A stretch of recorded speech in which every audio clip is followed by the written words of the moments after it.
de Tissot pour le groupe socialiste et républicain. Merci Madame la Présidente, Monsieur le Ministre, chers collègues.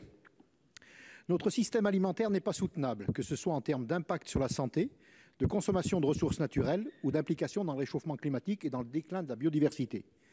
Pour aller vers une alimentation durable, ce rapport nous invite en premier lieu à répondre à l'enjeu de l'autonomie alimentaire que notre pays a perdu au fil des dernières années, des dernières décennies d'ailleurs. La crise due au Covid-19 a permis de mesurer notre état de dépendance à l'égard d'acteurs lointains, dans de nombreux secteurs stratégiques et particulièrement en matière d'alimentation. Cette indépendance est une question vitale, non seulement pour l'humanité, mais aussi pour notre planète. Elle doit être un objectif de court terme pour préparer dès aujourd'hui les grands défis qui s'imposent à nous à l'horizon 2050. Atteindre la neutralité carbone et nourrir une population de 10 milliards d'êtres humains, en quantité et en qualité suffisante. Cet objectif de souveraineté alimentaire est bien entendu incompatible avec les traités commerciaux tels le TAFTA ou le CETA, qui s'emploient à faire tomber nos normes protectrices de l'environnement et de la santé humaine. Cette relocalisation de l'agriculture doit aussi se faire dans sa dimension infranationale. En décembre dernier, notre collègue Françoise Laborde avait soutenu une proposition de résolution sur la résilience alimentaire de nos territoires, soulevant la question de l'autonomie alimentaire. Elle pointait aussi la grande dépendance de nos territoires qui ne maîtrisent qu'une partie infime des ressources agricoles consommées directement par leur population, 2% en moyenne dans les 100 premières aires urbaines. Celles-ci disposent pourtant localement des moyens pour couvrir plus de 54% des besoins de la consommation alimentaire de leurs habitants. Si l'autarcie alimentaire complète des territoires n'est pas réalisable, ni même souhaitable, l'objectif d'un degré d'autonomie de 50% est tout à fait atteignable. Il ne manque aujourd'hui que la volonté politique pour organiser la reconnexion entre production et consommation de produits agricoles. Le rapport préconise aussi, ainsi, de soutenir et encourager les projets alimentaires et agricoles de territoire afin d'accroître la part des approvisionnements locaux dans la consommation régulière. Quelles sont les réponses que vous entendez apporter, Monsieur le Ministre, à cette question de la nécessaire relocalisation de notre production agricole? Je vous remercie. Merci, chers collègues. Monsieur le ministre, pour la réponse. Merci, monsieur le sénateur. À l'automne, nous ferons une grande conférence pour parler de ces sujets parce qu'il faut qu'on se mette bien d'accord sur les termes et sur les constats. Qu'est-ce que ça veut dire souveraineté agricole? Qu'est-ce que ça veut dire relocalisation? Et qu'est-ce que ça veut dire impact sur la santé et impact sur la durabilité? Parce que je pense qu'on ne met pas tous la même chose derrière ces mots. On voit bien ce que cela veut dire.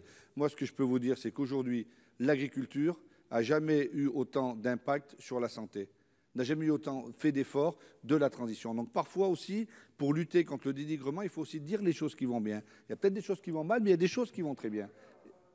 Comment? À quoi? Ben, je passe mon temps à dire que c'est bien, monsieur Duplon, mais je passe mon temps à répondre à des gens qui disent que ça ne va pas. Et vous, le premier, vous disiez que ça n'allait pas, que tout le monde, personne n'arrivait à s'en sortir. Et que l'impact sur la santé, aujourd'hui, est en train d'évoluer et il faudra le regarder. Sur la souveraineté alimentaire, sur notre alimentation, si l'on veut être très objectif, la France est très peu dépendante des pays du monde sur notre alimentation. On est dépendant évidemment sur les fruits exotiques, sur tout ce qu'on ne pourra pas faire chez nous, sur le cacao, évidemment. Bon, ce sur quoi on est dépendant surtout, c'est sur les intrants. Et nous devons lutter contre cette dépendance vis-à-vis des intrants. Et on l'évoquait tout à l'heure sur les protéines végétales, mais nous allons essayer d'y répondre. Donc ce que nous devons faire, c'est définir le modèle agricole, agroalimentaire que nous voulons pour notre pays. Mais ça ne peut pas se faire uniquement à l'intérieur de la France. La France, nous sommes un timbre-poste à l'échelle de la planète. Nous sommes une agriculture saine, sûre, durable, tracée, une des meilleures du monde, si ce n'est la meilleure. Mais il faudra travailler au niveau européen pour harmoniser l'Europe au niveau de l'alimentation. Ça sera absolument indispensable. Mais ce débat, nous le mènerons vraiment à la rentrée parce qu'il est absolument essentiel. Merci, monsieur le ministre. Monsieur Tissot pour la réplique.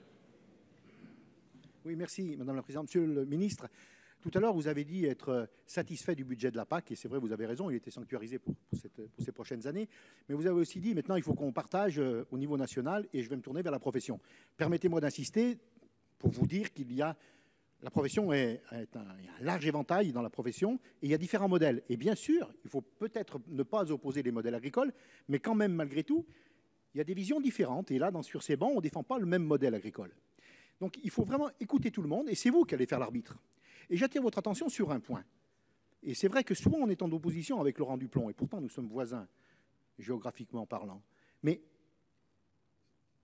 prenez le temps, Monsieur le Ministre, de regarder les exploitations qui ne sont pas montrées du doigt. Prenez le temps, Monsieur le ministre, de regarder les exploitations qui gagnent de l'argent, parce qu'il y en a.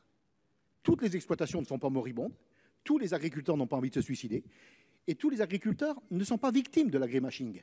Donc, regardez les systèmes qui marchent et encouragez les autres à aller vers ce système-là. Merci.